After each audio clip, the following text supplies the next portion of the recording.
Amén, amén. Tal y como decía esa canción, lo muerto vivirá en tu nombre, Cristo. Buenas noches, amados hermanos. Espero que se encuentren bien. Hoy tengo el placer de estar de nuevo con ustedes para compartir la palabra. Y como decía la hermana Heidi en esta pequeña introducción que nos hizo, el tema de hoy le he puesto por título: El miedo nos paraliza, pero podemos vencer. Este tema, em, mientras me preparaba y le preguntaba al Señor que qué quería Él que habláramos, ¿verdad? Como es de costumbre, qué quiere, Señor, que conversemos, que hablemos en este tiempo. El Señor me dirigía a el libro de Lucas, específicamente el capítulo 21 de Lucas, que ya vamos a llegar ahí, ya casi lo vamos a leer. Pero entonces iba viendo ejemplos puntuales a lo largo de la palabra sobre personajes tal vez o figuras de la palabra que en algún momento tuvieron miedo, pero vencieron, pero lo lograron, lo conquistaron, avanzaron. Y las cosas tan buenas y tan poderosas y tan magníficas que se manifestaron en las vidas de estas personas después de vencer el miedo. A mí me llamaba mucho la atención este tema porque justamente el día de hoy, en el pequeño devocional del pastor Juan Carlos Harrigan de Comenzando tu día con Dios, él habla también del miedo. Y entonces él establece lineamientos de cómo vencer el miedo y dice algo que me llama mucho la atención y que tiene razón. Y él dice, el miedo no viene de Dios. El Señor no te va a poner miedo, te va a provocar miedo para que hagas algo, para que le obedezcas, para que trabajes, para que funciones. Entonces, y él hablaba y él decía, es más fácil descartar el miedo cuando nos damos cuenta que no es algo que viene del Señor. Ese miedo que nos paraliza, no hablo del temor de Dios, que es algo completamente distinto, sino ese miedo humano que nos paraliza, que nos detiene, que nos para a veces en seco de lo que sea que estemos haciendo, porque decimos, uy, ¿y si sale mal? Y si pasa esto, si pasa lo otro. Y entonces el pastor hablaba y decía que es más fácil descartar el miedo cuando nos damos cuenta que no es algo que viene del Señor, que el Señor siempre nos va a dar seguridad, nos va a dar amor, nos va a dar poder. Y él referenciaba la palabra y decía, referenciaba el verso donde dice que el Señor nos ha dado espíritu, nos ha dado más bien espíritu de poder, de amor y de dominio propio, que no nos ha dado un espíritu cobarde. Entonces, bueno, quisiera que empecemos y que me acompañen en la palabra en el capítulo 6 del libro de Jueces. Nuestro primer ejemplo del día de hoy va a ser Gedeón. Yo les estoy leyendo la versión nueva traducción del viviente y quisiera que vayamos al versículo 11 del capítulo 6 de Jueces. Y dice así, aquí yo ya lo tengo preparado, usted me puede seguir en lectura o puede escucharme. Dice así, en versículo 11, después el ángel del Señor vino y se sentó debajo del gran árbol de Ofra que pertenecía a Joás. Para dar un poco de contexto, recordaremos que en esta historia, este, el pueblo de Israel estaba clamando porque estaba siendo oprimido. Y entonces el Señor había levantado a varios jueces sobre el pueblo de Israel, pero entonces se daban como esos interludios donde se terminaba como el reinado, si le podemos llamar de esa forma, de un juez. Y entonces el pueblo volvía a las andadas, por decirlo de una forma más común, más popular. Y entonces se daba como otra vez el auge o el por decirlo así, el nacimiento de un nuevo juez. Entonces, versículo 11, después el ángel del Señor vino y se sentó debajo del gran árbol de Ofra que pertenecía a Joás, el del clan de Abiezer. Gedeón, hijo de Joás, estaba trillando trigo en el fondo de un lagar para esconder el grano de los madianitas. Entonces el ángel del Señor se le apareció y le dijo, guerrero valiente, el Señor está contigo. Versículo 13. Señor, responde Gedeón, si el Señor está con nosotros, ¿por qué nos sucede esto? ¿Y dónde están todos los milagros que nos contaron nuestros antepasados? ¿Acaso no dijeron el Señor nos sacó de Egipto? Pero ahora el Señor nos ha abandonado y nos entregó a manos de los madianitas. Qué valiente, ¿verdad? Decirle eso a un ángel del Señor, pero bueno. Versículo 14. Entonces el Señor lo miró y le dijo, ve tú con la fuerza que tienes y rescata a Israel de los madianitas. Yo soy quien te envía. Aquí nos damos cuenta de algo importante. Gedeón era fuerte. El Señor no le dijo a Gedeón, te voy a dar la fuerza, ve tú con la fuerza que tienes.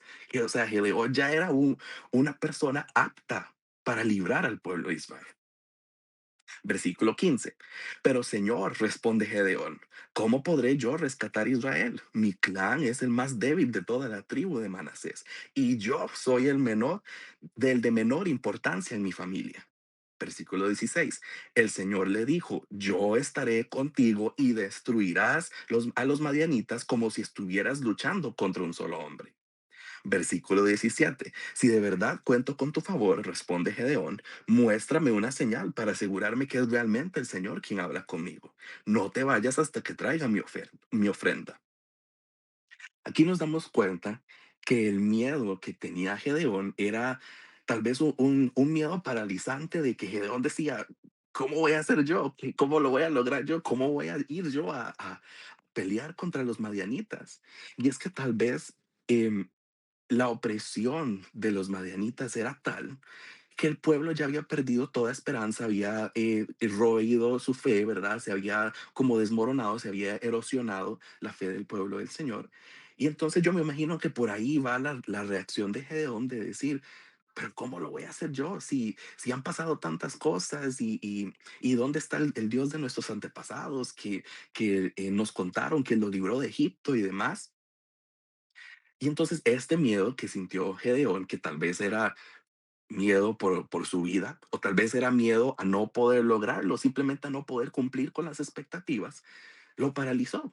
Y entonces, si continuamos leyendo el resto del capítulo 6 nos damos cuenta todas las cosas que Gedeón le decía al Señor, y bueno, el Señor tan lindo, tan amable, que lo complacía y le decía y le daba las señales, y que los que beban del río, y que entonces que la lámpara, y un montón de cosas, un montón de señales que le pide Gedeón para, según él, estar seguro. Y entonces, en este ejemplo logramos rescatar versículo 22. Vamos a ver. Versículo 23, más bien, dice, no te preocupes, le contestó el Señor, no tengas miedo, no morirás. ¿Cuántas veces no estamos nosotros en una situación que tal vez ha sido pesada por años, por meses, por días, por horas, que tal vez ha sido compleja, que nos ha como por decirlo así, erosionado, ¿verdad? Nuestra fe, tal vez ya estamos acostumbrados a cargar ese peso sobre nuestros hombros. Entonces un día llega el Señor y dice, hoy es el momento, ve tú, guerrero fuerte, ve tú y libra a Israel de los madianitas, ve tú y interpone esta denuncia o interpone este mensaje o habla con tal persona o reacciona, levántate y muévete ¿verdad? Cuántas cosas que el Señor nos puede llamar y decir para hablar y nosotros tal vez reaccionamos como Gedeón.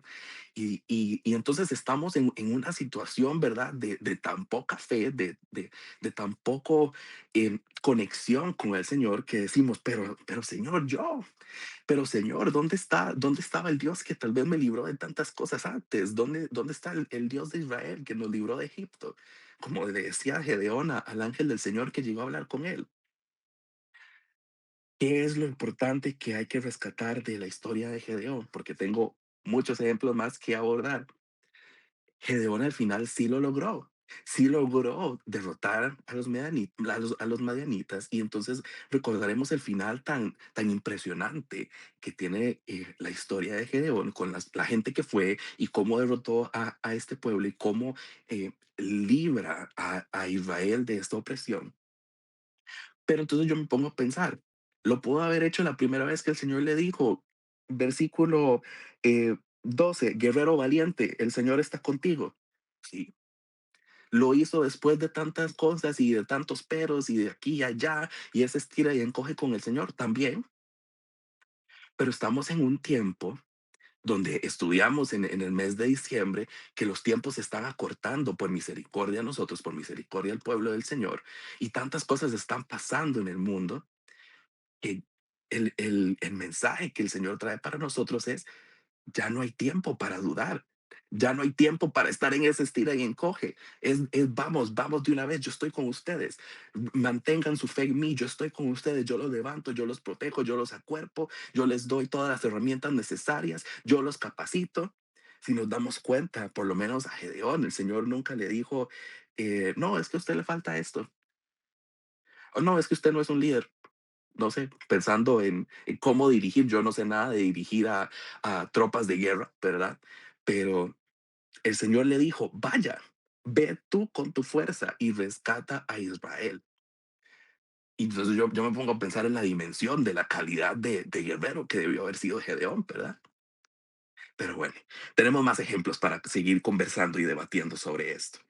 El segundo ejemplo, y quiero que me acompañen a Génesis capítulo 22, que yo lo tengo también por acá preparado. Capítulo 22, versículos del 1 al 12. Este ejemplo trata de Abraham. Cuando el Señor le habla y le dice, versículo 1, tiempo después Dios probó la fe de Abraham. Abraham lo llamó Dios. Sí, respondió él, aquí estoy. Versículo 2, toma a tu hijo, tu único hijo, sí, a Isaac, a quien tanto amas, y vete a la tierra de Moriah. Y allá lo sacrificarás como ofrenda quemada sobre uno de los montes que yo te mostraré. Qué impactante, ¿verdad? Y yo puedo pensar, bueno, en este caso, Abraham no lo paralizó el miedo, pero no quiere decir que no estaba preocupado, que no estaba asustado, que no estaba ansioso, no lo sé, de las cosas que el Señor le había dicho y cómo se determinó él a obedecer. Muchas veces nos encontramos en situaciones donde justamente como dice el versículo 1, Dios probó la fe de Abraham. Cámbiale usted el nombre, Dios probó la fe de Matthew, Dios probó la fe de Heidi, Dios probó la fe de Erika, de Esther, de Jorge, de Rita, de Jenny, de Isaac. ¿Cuántas veces no nos encontramos en situaciones donde nosotros decimos, pero Señor, y es esto, Dios probó la fe de Abraham?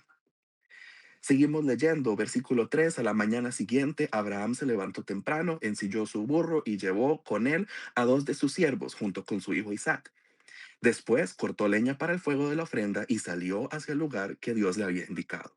Al tercer día de viaje, Abraham levantó vista y vio el lugar a la distancia.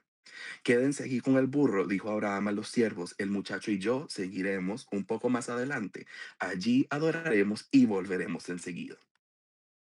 El nivel de fe, ¿verdad? Volveremos enseguida. Versículo 6. Entonces Abraham puso la leña para la ofrenda sobre los hombros de Isaac, mientras que él llevó el fuego y el cuchillo. Mientras caminaban juntos, Isaac se dio vuelta y le dijo a Abraham, Padre. Sí, hijo mío, le contestó Abraham. Tenemos el fuego y la leña, dijo el muchacho, pero ¿dónde está el cordero que será la ofrenda quemada? Versículo 8. Dios proveerá un cordero para la ofrenda quemada, hijo mío, contestó Abraham. Así que ambos siguieron caminando juntos. Versículo 9. Cuando llegaron al lugar indicado por Dios, Abraham construyó un altar. Lo colocó y colocó la leña encima. Luego ató a su hijo Isaac y lo puso sobre el altar, encima de la leña. Y Abraham tomó el cuchillo para matar a su hijo en sacrificio. En ese momento, versículo 11, el ángel del Señor lo llamó desde el cielo y le dijo, Abraham, Abraham. Sí, respondió el Señor, aquí estoy. Versículo 12. No pongas tu mano sobre el muchacho, dijo el ángel. No le hagas ningún daño, porque ahora sé que de verdad temes a Dios. No me has negado ni siquiera a tu hijo único. Siempre es impresionante recordar y volver a estudiar esta historia. Y entonces aquí vemos un ejemplo donde en medio de la incertidumbre, porque ¿qué se iba a imaginar a Abraham más que su propia fe en creer que el Señor es un Dios bueno, un Dios misericordioso, que algo iba a pasar? Y entonces a mí me impresiona el hablar en fe que tenía Abraham, que dice, versículo 8, Dios proveerá un cordero para la ofrenda quemada. Otro punto importante que nos hace el miedo o que nos causa el miedo es que nos desviamos a la hora de hablar. Empezamos a tener miedo, nos empezamos a estresar, a tener ansiedad y preocupaciones. Y entonces empezamos a perder este idioma de fe Y entonces nos empezamos a ir al pesimismo, a, a Dios me dejó, Dios me abandonó, porque estoy en esta situación. Y el enemigo empieza a tirar dardos, ¿verdad? Aprovechándose de que de por sí estamos en otra cosa. Y entonces perdemos este hablar de fe que sí mantuvo Abraham en el versículo 8, en el versículo 5, donde les dice a la gente, a sus siervos que iban con él, allí adoraremos y volveremos enseguida. El miedo nos hace que, y es parte de la estrategia del enemigo, que perdamos el poder de hablar de la palabra. Si hemos sido hechos en imagen y semejanza del Señor, nuestra palabra, nuestra boca tiene poder, nuestra lengua tiene poder. Y entonces cuando entramos en miedo, ¿verdad? En este pánico, en esta preocupación, creo que eso es de las primeras cosas que perdemos, la fe y hablar y declarar y decir las palabras audibles, manifestando y eh, ministrando al ambiente, a la situación, a lo que está sucediendo. ¿Ok? Sigamos con el tercer ejemplo. Este tercer ejemplo se trata acerca de Moisés, que también lo podemos encontrar en varios libros de Génesis, en Éxodo y más. Hay muchas situaciones donde Moisés a veces se queda así paralizado. Creo que la que más todos recordamos es cuando el Señor lo llama por primera vez y se le aparece en la zarza ardiente. Y entonces, muy similar al discurso de Gedeón, Moisés dice, pero yo, Señor, pero yo tartamudo, yo aquí, yo allá, yo esto, yo lo otro, Señor, ¿cómo lo voy a hacer? Y entonces es tal, el tal vez, no sé si se le puede decir la oposición de Moisés, pero es tal como esa alegadera de esa tal vez queja, que el Señor dice, bueno, Aarón va a ser entonces tu boca y vas a hablar y Aarón va a hablar con el pueblo y entonces la vara de Aarón y aquí y allá. ¿Qué es lo que causa entonces este tipo de miedo de Moisés? Aparte de que él se paralizó y yo me imagino que se bloqueó mentalmente y no podía, ¿verdad? No podía hacerle mente a esa idea de que él era el elegido, este, que el Señor había encomendado para libertar a su pueblo de Egipto. Yo me pongo a pensar y yo digo, bueno, no solo eso, sino que tal vez lo que pudo haber sido distinto empezó a involucrar a otra persona, a alguien que tal vez el Señor examinó el corazón de Aarón en 2 toques y dijo: "Bueno, sí, Aarón me sirve, aunque no era el plan o aunque no era lo que yo tenía para ti, Moisés, Aarón me sirve, van a ser los 2 punto".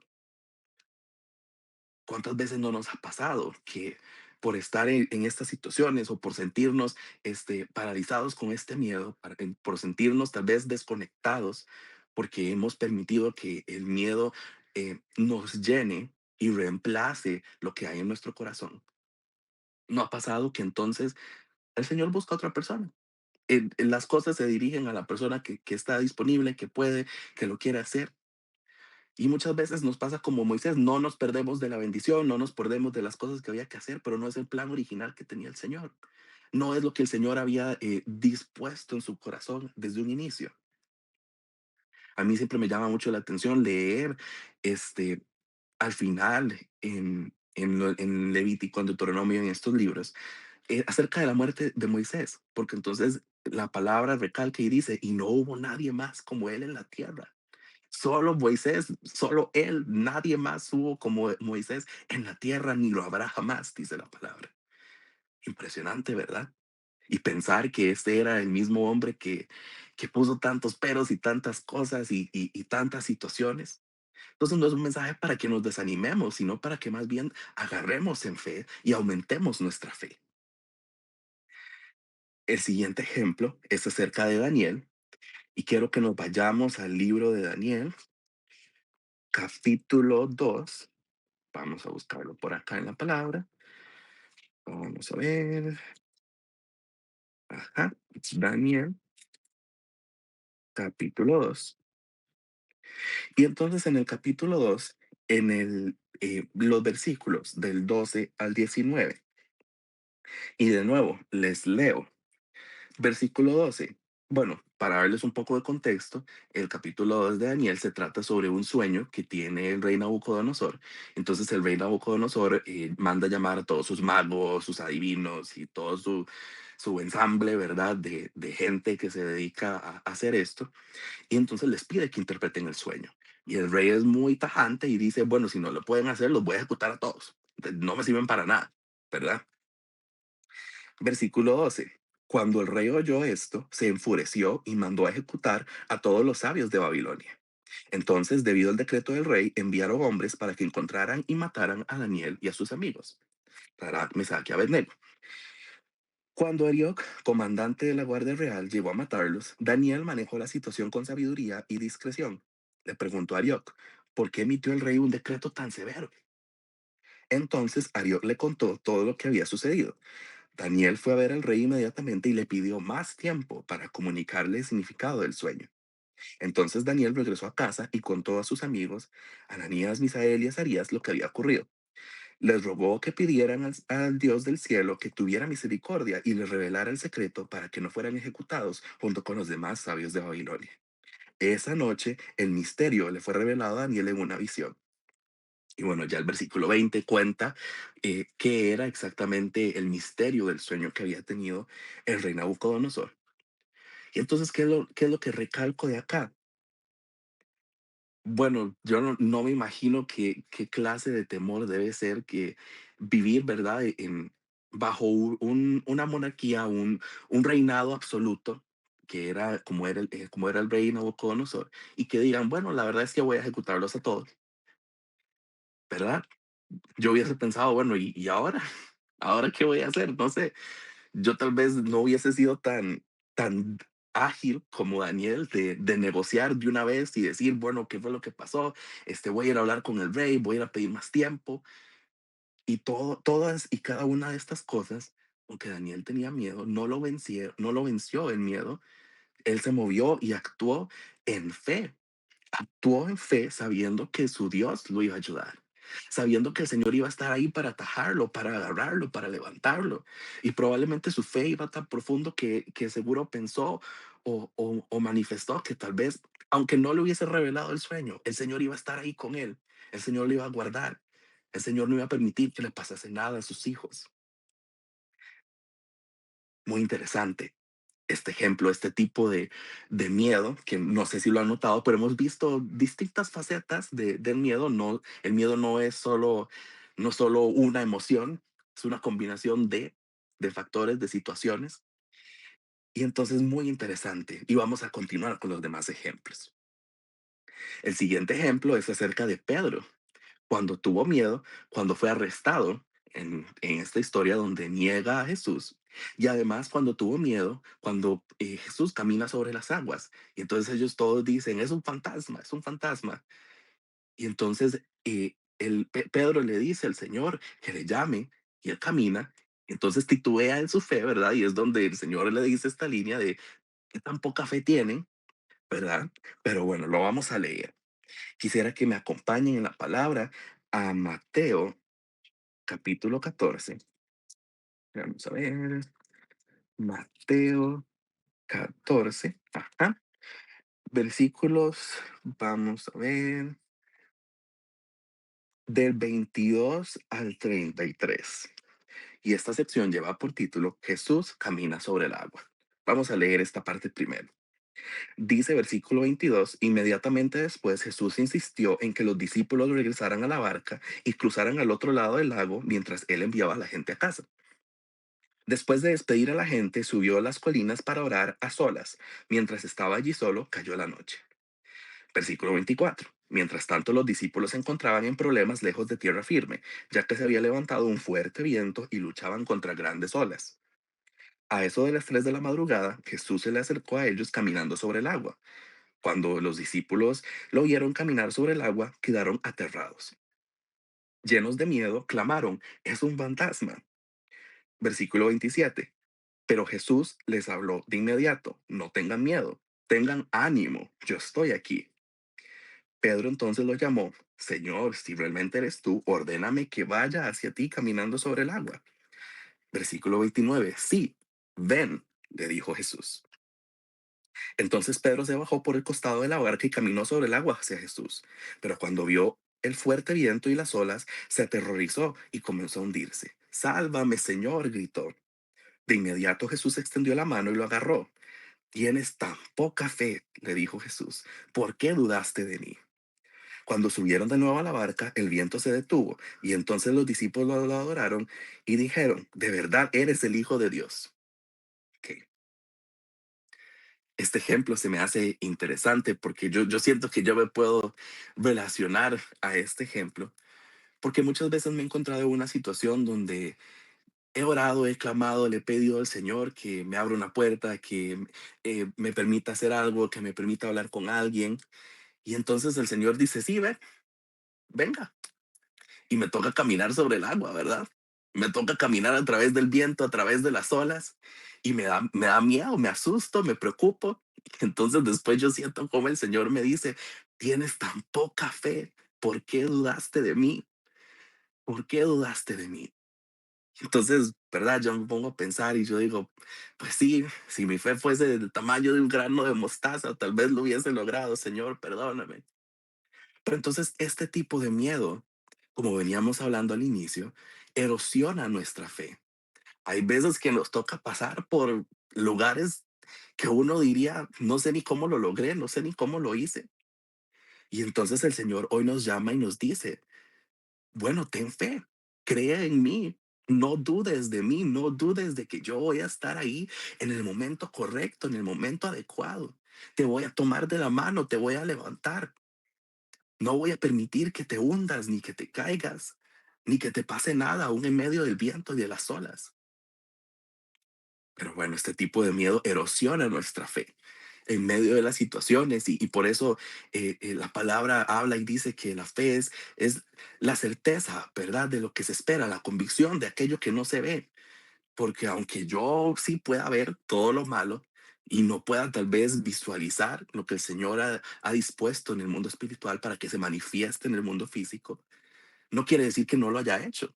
No quiere decir que no lo haya pasado, que no vaya a estar ahí, que no me vaya a levantar, que no me vaya a juntar. Y vamos a leer también en Lucas capítulo 22 verso 54. Vamos a ver. Lucas capítulo 22 verso 54. Ajá. Esta sección lleva por título Pedro niega a Jesús. Más santitos en el mismo capítulo, Jesús le habla a Pedro y le dice, Satanás ha pedido zarandearte y yo oro por ti, ¿verdad? Entonces, versículo 54. Entonces lo arrestaron y lo llevaron a la casa del sumo sacerdote y Pedro lo siguió de lejos. Los guardias encendieron una fogata en medio del patio y se sentaron alrededor, y Pedro se sumó al grupo.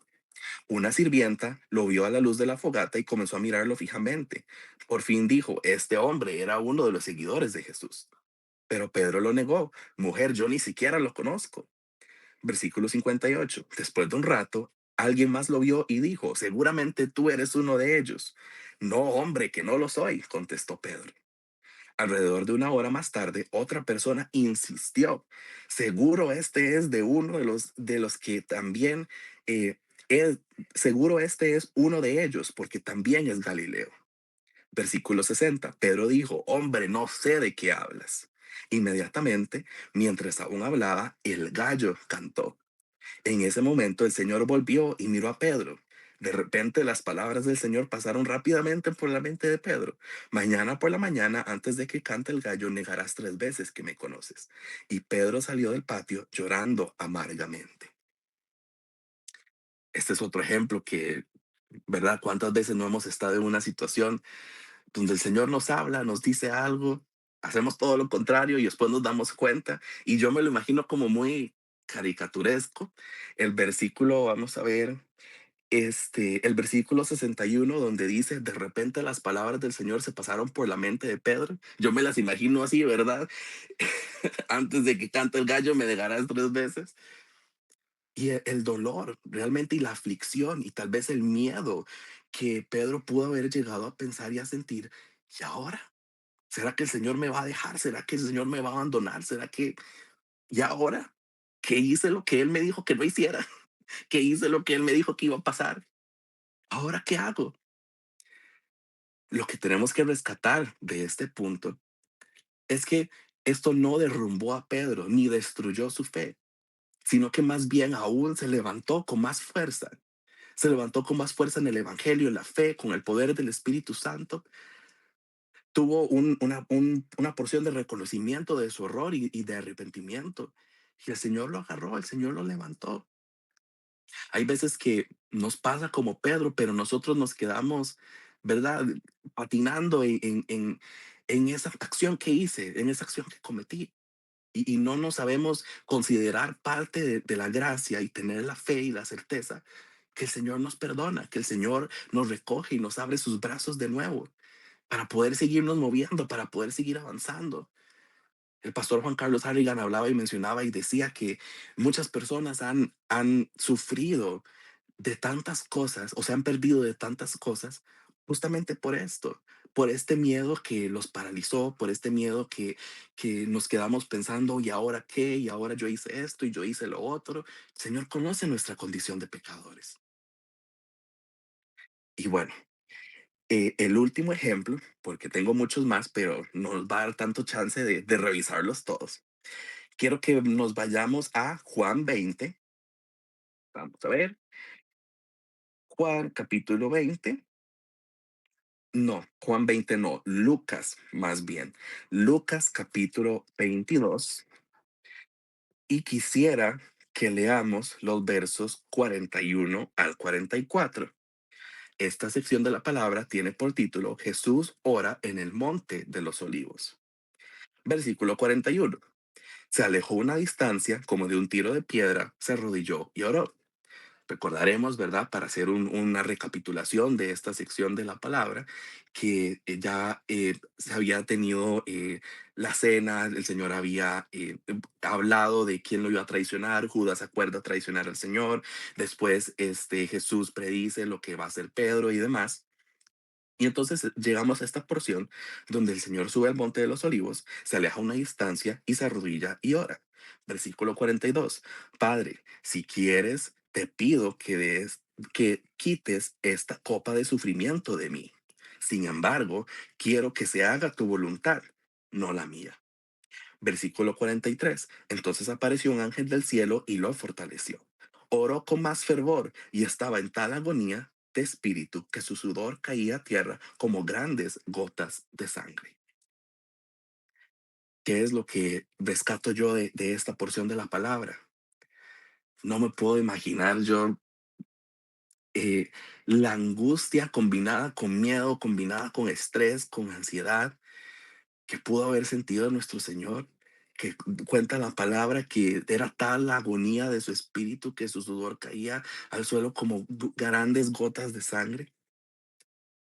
Y entonces nos recuerda que a veces estamos frente a situaciones que tal vez en nuestra calidad humana decimos, bueno, tal vez se pudo parecer o tal vez no se pudo parecer, no lo sé, pero que nos afligen, nos preocupan. Sabemos lo que tenemos que hacer, hemos recibido la palabra del Señor, pero nos preocupa a tal punto que a veces oramos y decimos, bueno, Señor, si quieres te pido que quites esta copa de mí, pero quiero que se haga tu voluntad. Sin embargo, dice la palabra, quiero que se haga tu voluntad y no la mía. Y ese es otro tipo de miedo que nos puede llegar a paralizar, porque a veces nos quedamos en, Señor, quita esta copa de mí, quita esta copa de mí, quita esta copa de mí, y no pasa nada hasta que nos acordamos y decimos, bueno, Señor, sin embargo, quiero que se haga tu voluntad y no la mía. Y pum, pasa la cosa, sucede lo que tiene que suceder y nos damos cuenta que tal vez no era tan preocupante. Tal vez decimos, ay, Señor, me hubieras dicho que esto era lo que iba a pasar y yo no me hubiese preocupado tanto. El Señor no nos va a decir eso. El Señor quiere que demostremos nuestra fe. Quiere que nos mantengamos en confianza con Él. Quiere que nos entreguemos todas nuestras preocupaciones en Él. Por último, quisiera que leamos ahora sí el capítulo 21 de Lucas, una porción de la palabra, y vamos a orar. Y vamos a después continuar con una canción y con el tiempo de oración por las peticiones. Vamos a leer Lucas 21 a partir del versículo, perdón, 10 al versículo 36. Es una porción bastante extensa y dice así. Esta sección de la palabra lleva por título Jesús predice eventos futuros.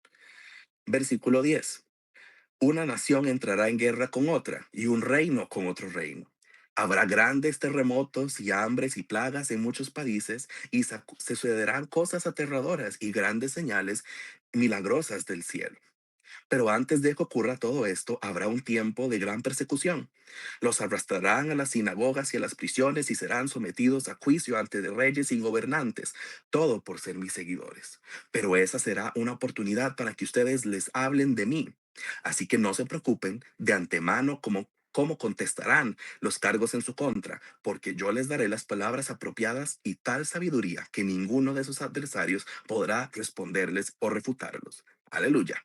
Versículo 16. Aún sus seres más cercanos, padres, hermanos, familiares y amigos los traicionarán. Incluso algunos de ustedes los matarán. Pero todos los odiarán por ser mis seguidores, pero ni un solo cabello de su cabeza perecerá. Al mantenerse firmes, ganarán su alma. Amén. Versículo 20. Cuando vean a Jerusalén rodeada de ejércitos, entonces sabrán que ha llegado el tiempo de su destrucción.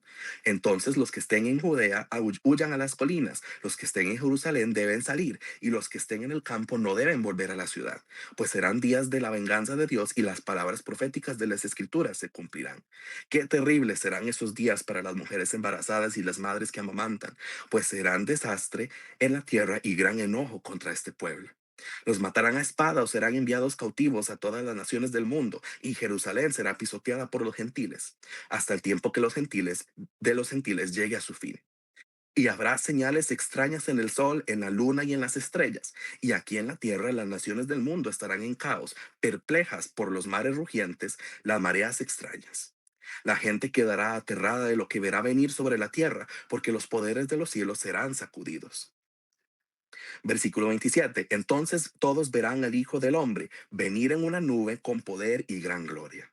Por lo tanto, todas estas cosas comiencen a suceder, pónganse al pie y levanten la mirada, porque la salvación está cerca. Versículo 29. Luego les dijo la siguiente ilustración: fíjese en la higuera o en cualquier otro árbol. Cuando brotan las hojas sin que nadie les diga, a ustedes saben que el verano está cerca. De la misma manera, cuando vean que suceden todas estas cosas, sabrán que el reino de Dios está cerca. Les digo la verdad, no pasará esta generación hasta que hayan sucedido todas estas cosas. El cielo y la tierra desaparecerán, pero mis palabras no desaparecerán jamás. Leo esta porción de la palabra en alusión a todo lo que hemos visto, a lo que hemos hablado del miedo.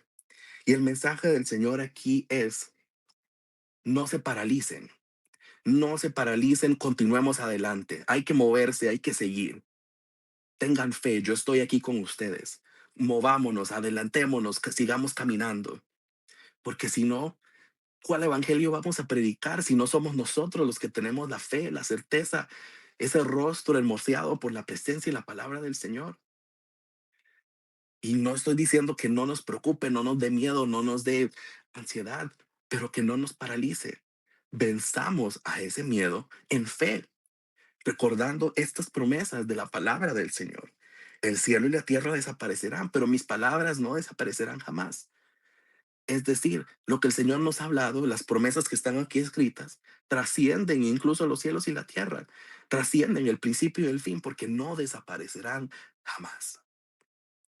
Y bueno, ese es el mensaje que tengo hoy para ustedes.